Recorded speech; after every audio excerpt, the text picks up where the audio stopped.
versus Thomas. Now, Sultai Energy, if you're just joining us, this is the Metagame Guru's take on Ixalan Standard. They took the black-green energy deck that was good pre-Ixalan. They cut the Gear Hulks from it, and they played blue for just 2 cards. 4 copies of Rogue Refiner. That one seems fair enough, but it's really the 4 copies of Hostage Taker, the new card for Ixalan, that I think they're making a statement about. Of course, this is not the matchup where Hostage Taker is going to shine. In fact, it's just a 4-mana 2/3 as it squares off here. Best you can do is put one of your own creatures under it, which can have some spots. Yeah, Andrew starts off on the play, and Long Tusk Cub for turn 2. Yeah, it's right, the play you're talking about.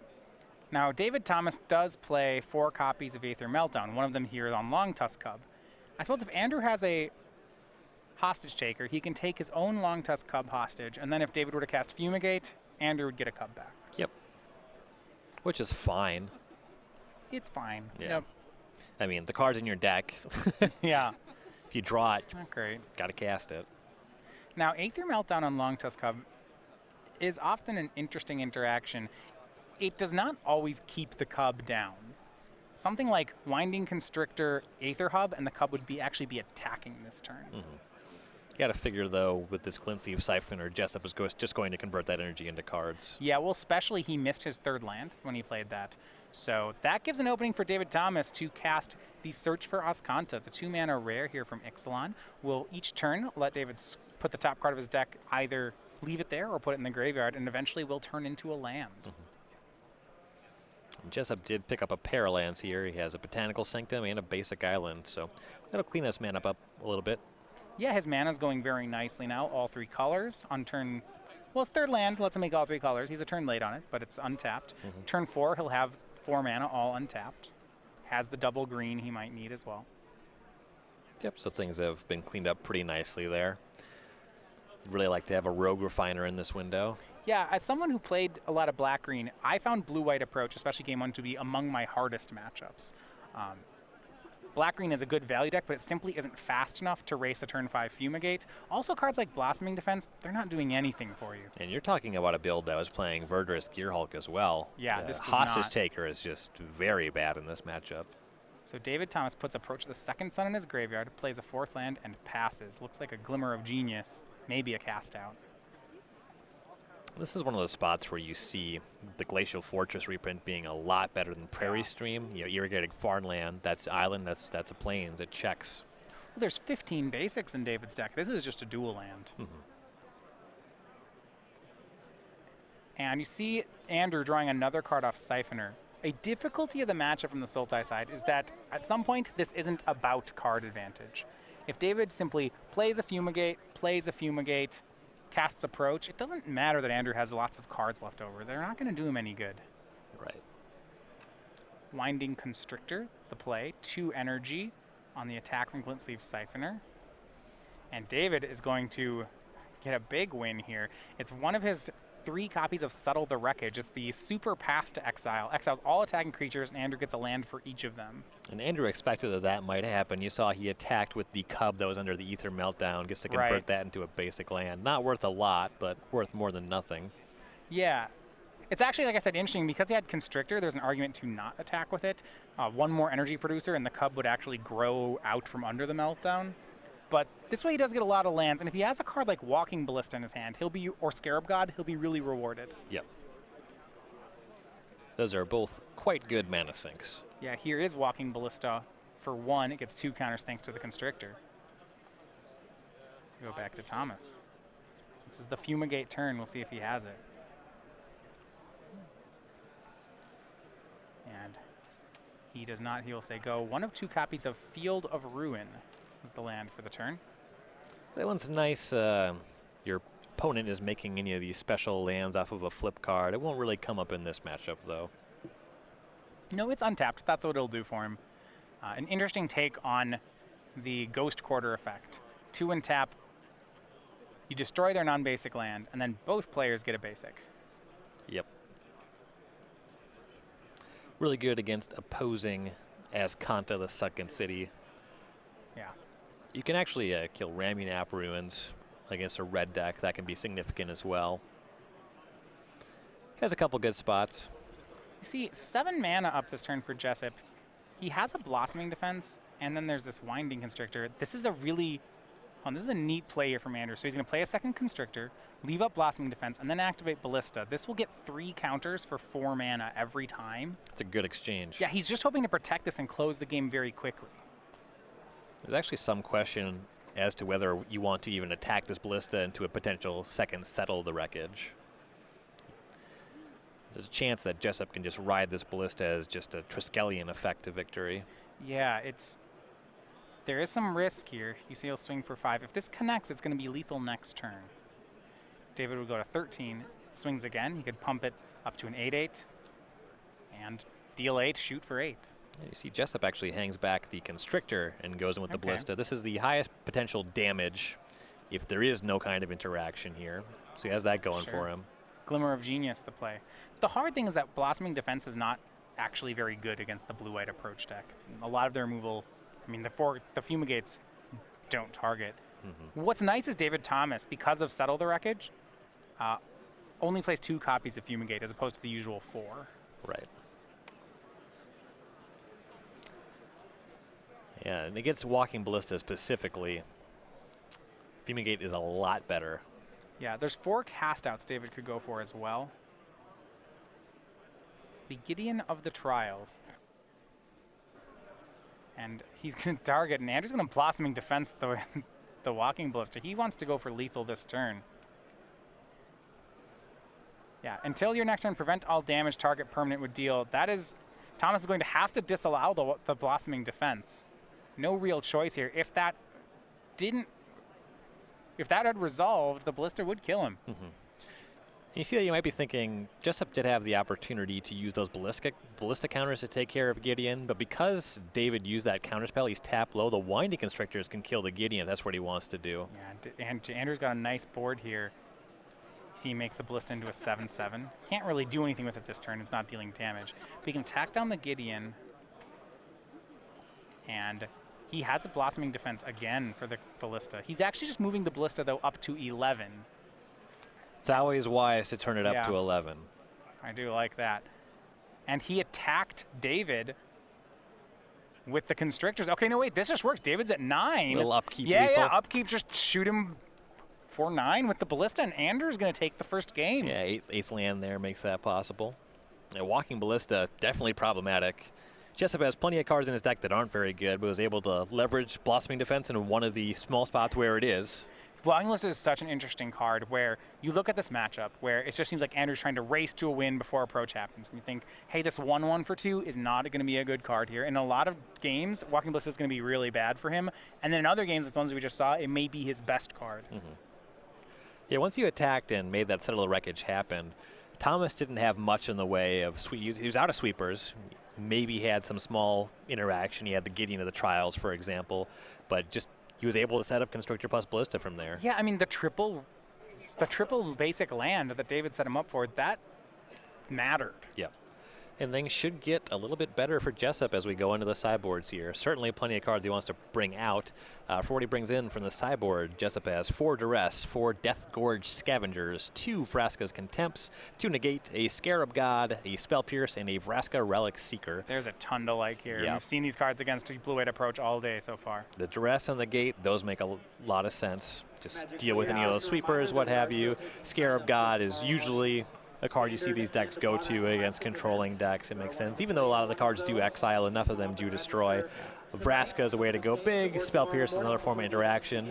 Might see 1 or 2 Vraska's Contempt as well, just to deal with getting to the Trials. So he's not going to board in the Scavengers, and basically everything else is on the table. Yeah, everything else looks reasonable.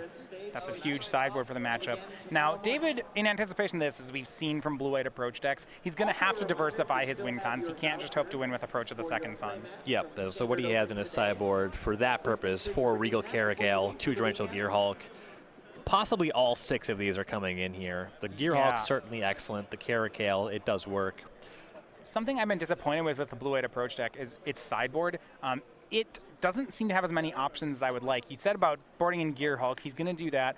He might have to board in Regal Caracal, but for a deck like Black-Green Energy, which scales, its creatures scale with each other, like a Regal Caracal is not going to win you the game, and it's not even really going to stabilize you. Eventually, you know, this is it. Andrew can answer it and answer it fairly easily. Right. Ultimately, it is kind of only fine. The extra settled wreckage is nice. I do like the extra settled. That's going to be good. The fact that there's only 2 Fumigates in the main for David and no more in the sideboard, that hurts here, and that hurts a lot. Yeah.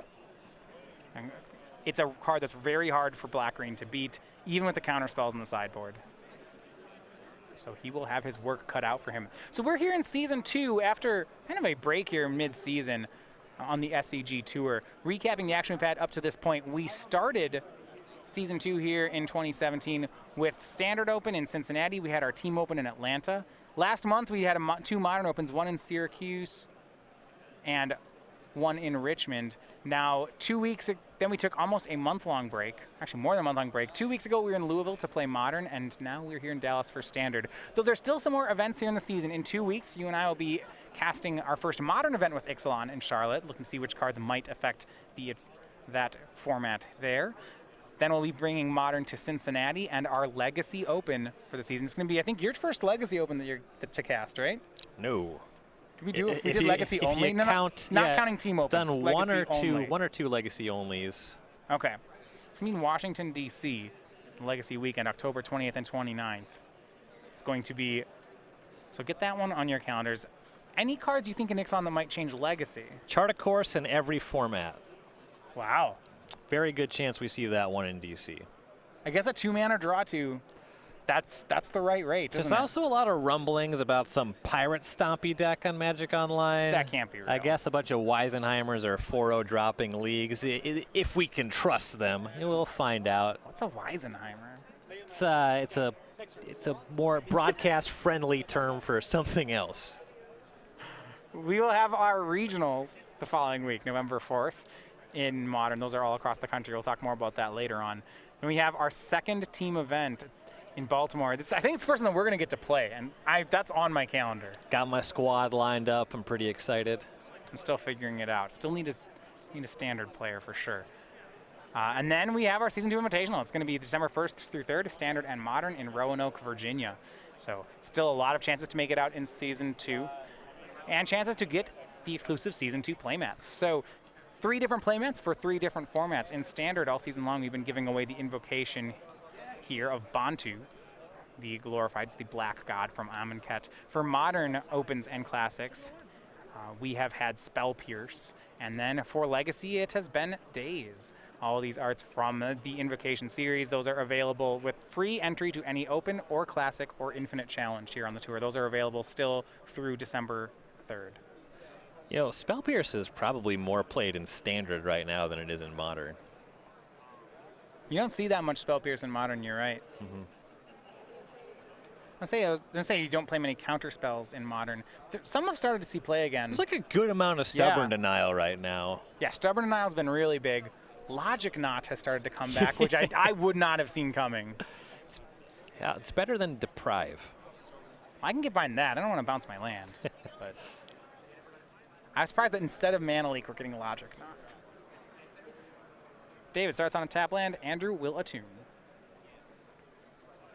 It was a pretty big win for Andrew to take the game 1 in this matchup. Oh, yeah. Now those hostage takers are out of the deck.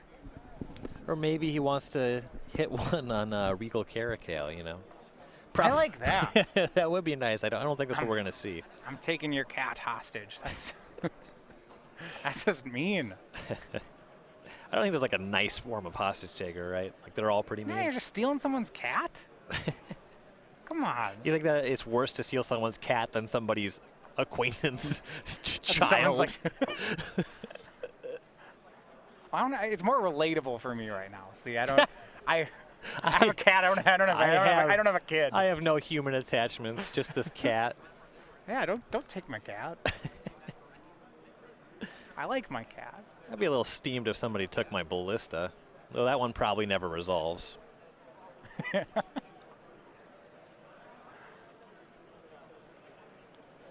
Well, if they're taking my Ballista, I'm definitely not getting it back.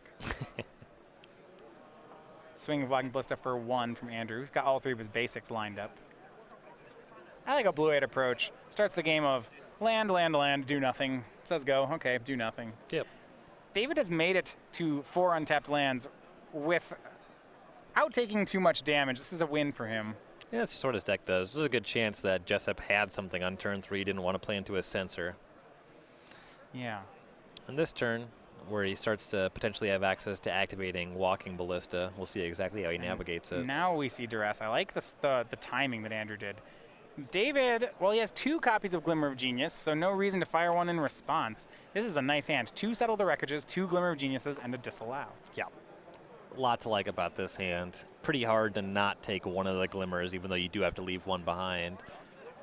You could take the Disallow and try to be fancy from there. Hope that these Glimmers just brick, but they see so many cards.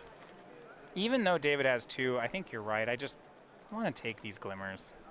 I think it depends what spell he's trying to punch a hole for. I could see taking Disallow if, let's say, Andrew has a Vraska coming up. Yeah. I think it's fairly agreeable that you just would not take a Settle the Wreckage here. No. So Disallow versus Glimmer Genius is there is a real comparison here. It's that you're taking the second Settle the Wreckage. If there was only one, he might take it, but a second Settle the Wreckage isn't a very good card. Mm-hmm. You know, it's likely a 1-for-1. And then Andrew will make Rishkar. And actually David will forego the Glimmer. He'll disallow Rishkar and just take 1. Yeah, with the tools currently available to David, that Rishkar plus Walking Ballista, that makes it so Jessup can just crank that up, possibly just win without ever attacking. Draws a land for the turn. David will play that and says go. Now, Ryan, I'm going to say I have not been impressed with Settle the Wreckage so far. I know that both Jim Davis and David Thomas are playing it in their Blue-White Approach deck, but it's been underperforming from where I'm standing. Yep. I think that's just kind of how it goes with cards like this. Yeah. You read it initially and you think, wow, Plague Wind, you know. Like this, they wouldn't print 4-mana Plague Wind. Like, that's just not going to happen. It's like Aether Spouts, kind of, but no, it even gives them stuff. I'm not in. David casts Settle on just the Walking Ballista. Andrew has a choice. Does he want to land or 2 damage? He decides on the land. They'll ramp him right into Vraska if he has it. Sure, there's no Disallow waiting. You can sell me on that one. And then another land for Andrews. There's land 6. I like how Jessup just activated the Ballista before attacking. You know, this is the plan. Are you going to settle me?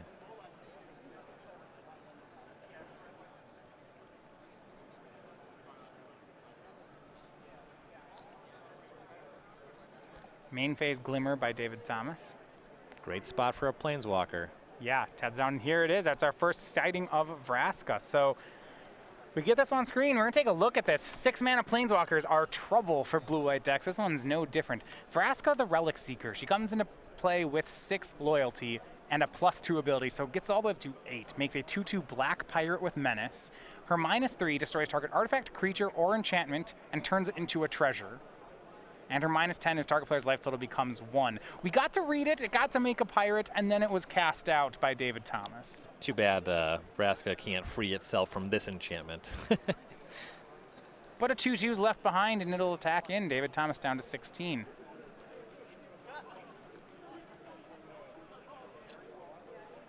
And Andrew has a follow-up. It's the Scarab God, and he casts a land. He has, as his last card, I believe, a Blossoming Defense for his Scarab God. And David just has to say go. Once again, we're in a spot where this, being light on the Fumigates is hurting David. Mm-hmm. They'd like to be able to Fumigate and then counter the Scarab God on its way back down.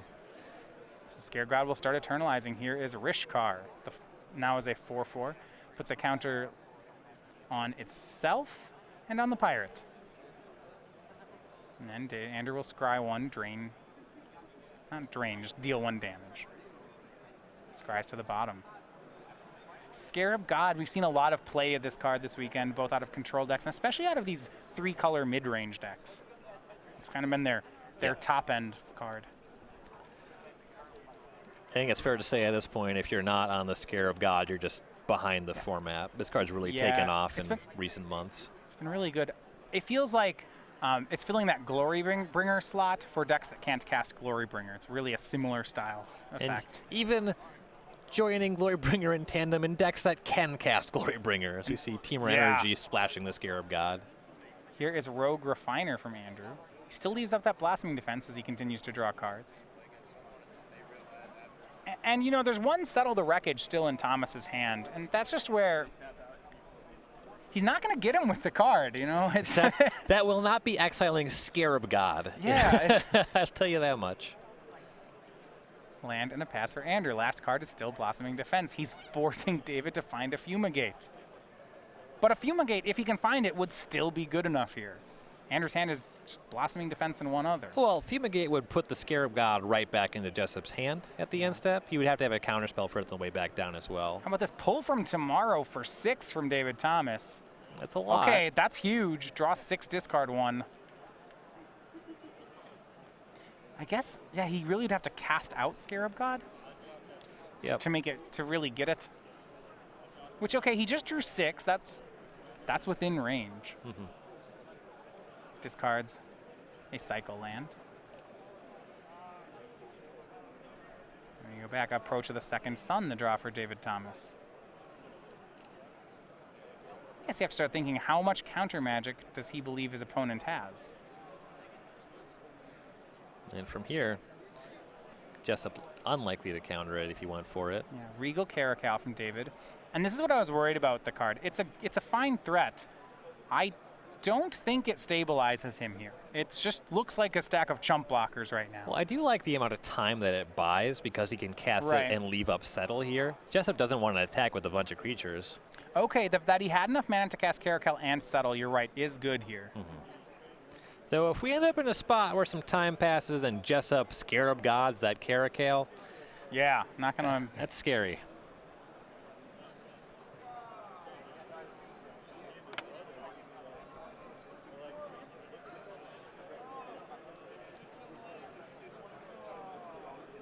Eight mana from Jessup. Is this just Walking Ballista? It is. It's Walking Ballista for 4. And we saw once previously that Walking Ballista, you know, it's once again, you don't have its interaction with Settle the Wreckage goes in Andrew's favor. Mm-hmm. He's not going to attack into it. Yeah, Walking Ballista can clean up a lot of what the Caracal brings to the table immediately. And with it resolving here, there's some freedom for Andrew to attack some number of creatures into this board. Mm-hmm. If they turn into lands, fine for Andrew. I do want to check his basics count here. Looks like he has 1 island, 4 forest, and 2 swamps, so 7 basics. 4 are already in play. So there's a limit to how much ramp he can get off this Settle the Wreckage. I can't imagine that's a huge concern for him at this point in the game. And I like the attack Andrew's thinking about. What I like about it is between this token and this Eternalized creature, these are cards that are fine when they're, like, you'd say, why wouldn't he swing a Rogue Refiner? And I don't think he wants it getting exiled because he wants to eventually eternalize it. So these are all cards that there's no downside to them getting exiled. And it's enough attack, that's enough power to probably force the issue still. You're fine getting hit by Settle. These are also creatures that force a double block with the Caracal, and the Walking Ballista really messes up the combat math there because you can kill the Lord itself before damage is applied. And David has to settle or trade. He can't just take the damage. The Ballista would finish him off. This is 7 power of attackers.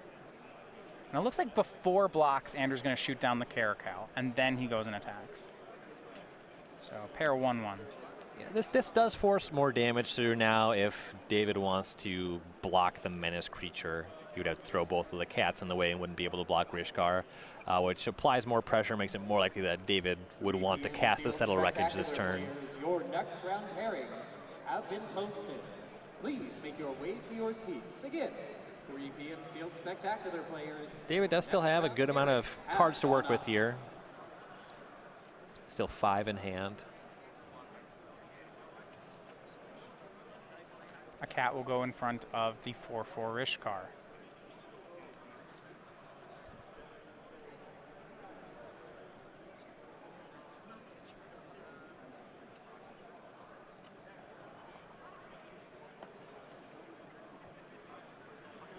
Open players Drew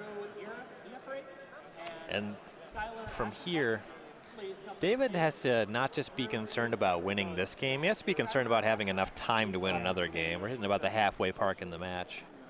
Settle the Wreckage, cast here. Did get the 2 creatures.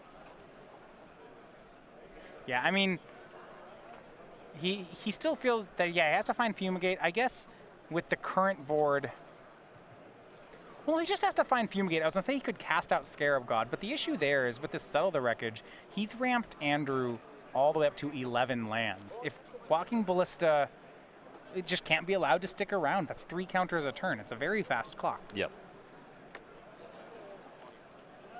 David does have an approach of the second Sun in hand. At some point here, he might just jam and then hope that there's no counter spell. Just hope to resolve, resolve 2 of them. Gain 7.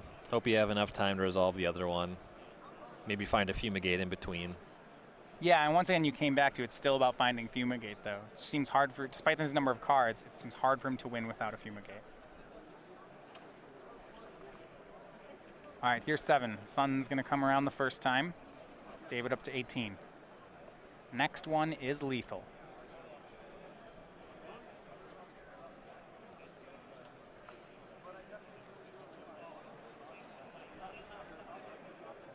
And he will pass. 4 cards still in hand.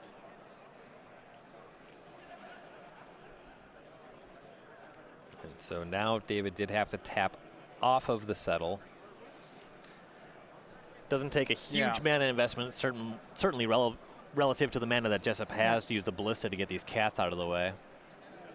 Well, I don't believe Andrew doesn't know about another Settle the Wreckage. He saw 2 of them early on, and they've both been cast now. Oh, sure. Though you're right, there is a 3rd one in David's deck. I'm not positive if it's in his hand. He has a Supreme Will. That's one can't be cast right now. Yeah, minimally, it's just something that Jessup just doesn't have to worry about at all this turn. I believe David may have a copy of his sideboard Slash of Talons in his hand. That one's pretty conditional as to whether or not it works. And we see from Andrew, he's going to get rid of his Walking Ballista and then eternalize it with the Scarab God. I like that. Yeah, no counters on it. It's just a 4/4. It's a zombie. Zombie construct. Do you think, are zombie robots scarier than regular robots? Like, zombie robots, zombies, and robots. How scary ranking? Number 1, robots. Number 2, zombies. I will not give a ranking to the farce of the 3rd category. Okay. I agree robots scarier than zombies. I don't know about zombie robots. Blossoming Defense. Slash of Talons tries to kill Rogue Refiner. Blossoming Defense saves it. David tries again. Blossoming Defense saves it again. Take 12. What an interaction. So 7, yeah, take 12. David goes to 5. But can David just cast another approach? And Andrew's tapped out. Supreme Will, okay. Can we find one? It would have to be a different copy at this point. Yeah, that's not deep enough to find him the same one. I don't think there's one in there. Yeah, only 6 mana left over as well, so there's no opportunity to do something like opt into it. Yeah, he did find a Gear Hulk. Actually, he doesn't play any ops in his deck, so that's why you don't have that option. Gear Hulk is nice. Yeah, Gear Hulk into Settle the Wreckage is going to be pretty good here. It also means it can't be negated. Yes. You can negate the Settle itself. Okay, that would work. That would work. Just probably up to something on the upkeep here. Let's see, just 1 zombie in play. Just checking mana. He doesn't have 16 mana. So he doesn't have any creatures in his graveyard, but he can do some Walking Ballista shenanigans here, though nothing that matters before his upkeep. There is a Regal Caracal in David's graveyard. That's a reasonable one to hit. No matter how you work it, 4 mana is 1 damage, whether it's Scarab God or Walking Ballista. Yeah, if it's Scarab God, you get to scry an extra card, though. Sure. I'd love to find a negate. You do have to kind of weigh that if you get Real Caracal back, something weird happens here, and then you're fumigated, David will gain more life. Right.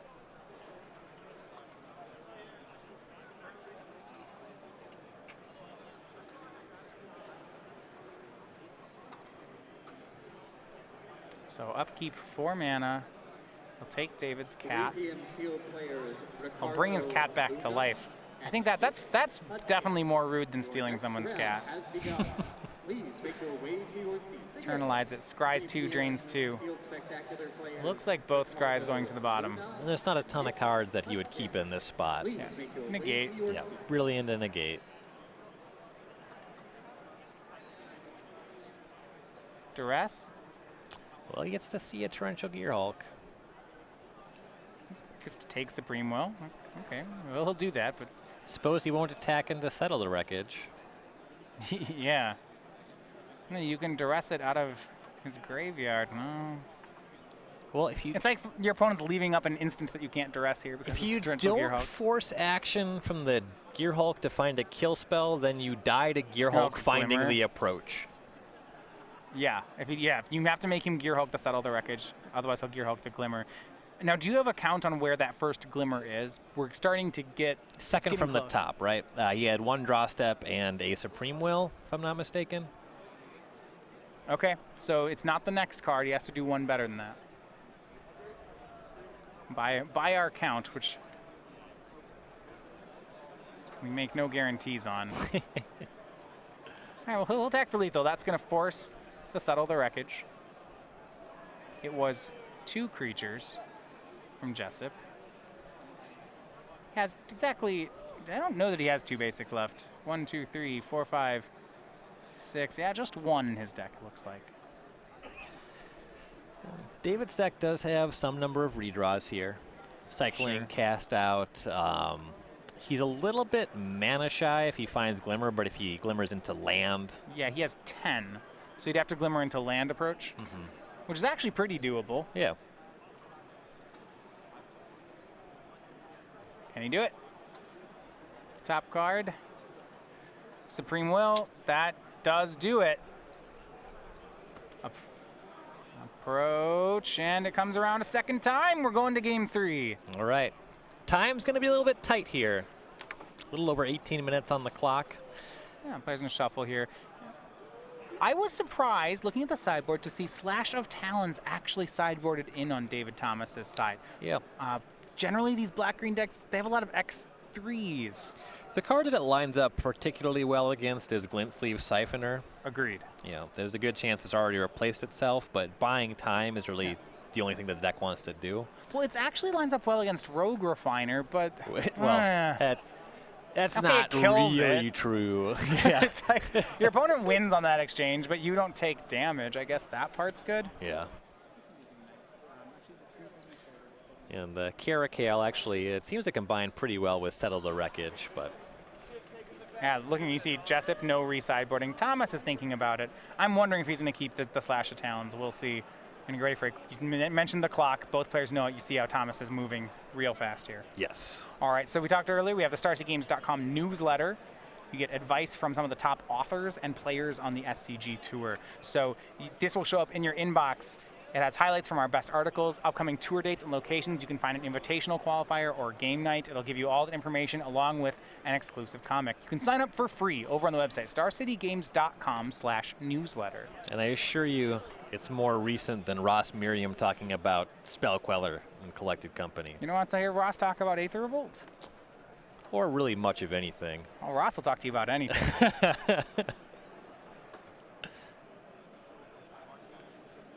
Got a lot to say. Now, one of our stronger players here. Yeah, we have a different featured author each month for the newsletter.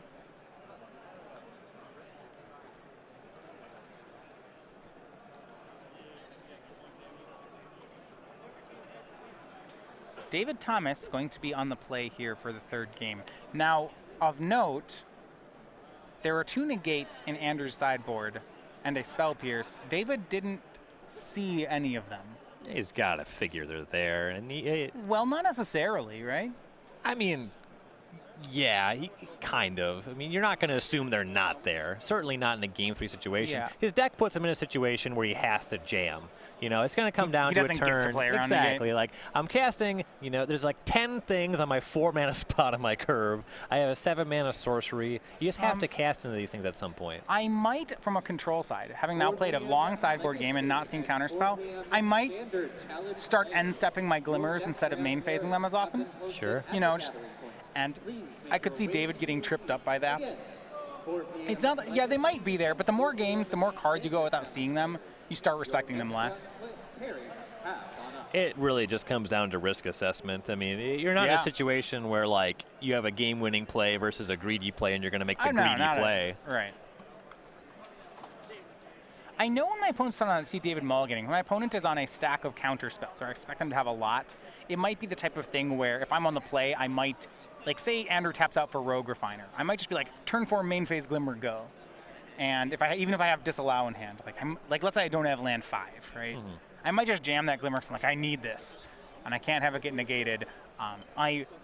I'm less likely to do that if I don't think my opponent's playing counter spells. I mean, the situation you're describing where it matters so much, I think you'd be a fool to just I never said I wasn't. Fair. My play style... David has kept on 6. I have this fast and loose approach to the matchup. It works for me like 60% of the time. When I start thinking I can play loose, when I think it's safe to play loose, I generally take the out. Glidsleeve Siphoner here from Andrew on turn 2. It is going to... It actually will draw a card thanks to that turn 1 attune from Andrew. Mm-hmm. Find out if it gets tagged by a Slash of Talons. I mentioned before, David is generally happy to let Andrew draw extra cards. They're not happy, but he allows it when he...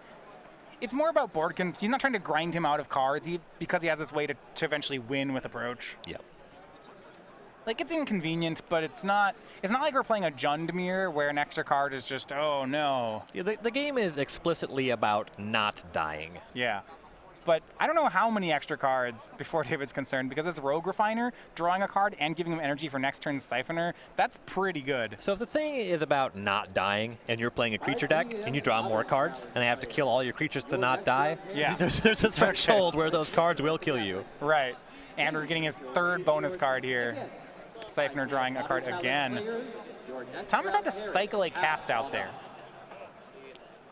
It's going to be, looks like Duress. I mean, David can disallow it, and he might. This is... That's a really awkward spot. Duress is so good. We see Glimmer of Genius, Censor, Disallow, Torrential Gearhulk, and Land 4. This is what the blue-white deck does. This kind of hand's good. I don't know if it's good enough. Yep. So at this point, it's got to be between Disallow and Glimmer. You got to figure that Censor is never countering a spell. Very likely you'll see David cycling that this turn. I'd probably take the Glimmer. I think Andrew can beat a Disallow. Glimmer finding Fumigate is what I'm scared of. If he had some 2-mana creature he wanted to shove this turn, maybe another Glidsleeve Siphoner, that's a pretty good reason to just go for the Disallow. Yeah. Because then every card you played to this point has replaced itself or slightly better, even if he finds a Fumigate, whatever. Maybe you even find Negate. He hasn't attacked yet, so second Siphoner means they both draw next turn. Yep. Yeah. He's going to take Glimmer. I'm going to think about it. It might depend on if I was Andrew, whether or not I had Negate. If I had Negate, I'm more likely to let him try to Glimmer into Fumigate and then just negate it. Yeah. Play a threat this turn, let him Glimmer, then leave up Negate and be like, yeah, this is fine. I'll just attack you. And another Rogue Refiner from Andrew. That's got to draw the Disallow, and it does. Mm-hmm. David can't just let him have 8 power and another card and take another hit. He'd go to 5. It's too much. Andrew draws a 3rd card off that Siphoner. Each turn he has gotten to draw off it. Picks up Blossoming Defense 1 card deeper, and here's another Duress. This is a brutal sideboard plan that Andrew is executing. David cycles Censor. Yeah, in these games where you have a good mix of your creatures that redraw and these disruptive spells, it's so powerful.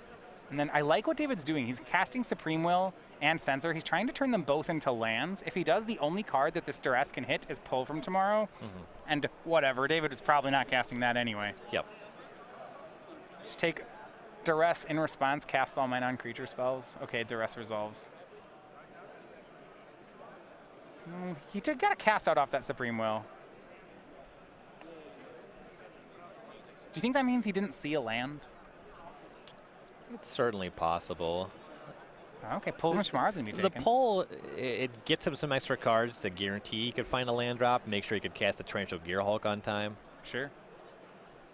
And here's Rishkar putting counters on the 2 creatures. So 5 points of damage becomes 7. A swing, it puts David to 6. It's a 2-turn clock. And Siphoner sets up to draw a card for the 4th straight turn. When that card's good, it is good. This has been brutal. Andrew is just executing the Jund-style game plan where he's just drawing 2 cards a turn and duressing his opponent every turn. That's so hard for a deck like this to beat. Yep. Take your cards, draw a card. Take your cards, draw a card. Spell Pierce picked up from Jessup. That should be good. It looks like another Rishkar, which you could cast pre-combat to make this more lethal. And here's a swing. A lethal attack with Spell Pierce backup. So Censor, cycled, and doesn't even have to make him have this Pierce. And there's a scoop. Andrew Jessup, Sultai Energy. He steals game 1. Loses a close game 2, and then he just crushes with his sideboard plan. Andrew wins in 3. And you really saw the power of Glint Sleeve Siphoner there. There was a lot of pressure on Yeah. David to have one of those claws.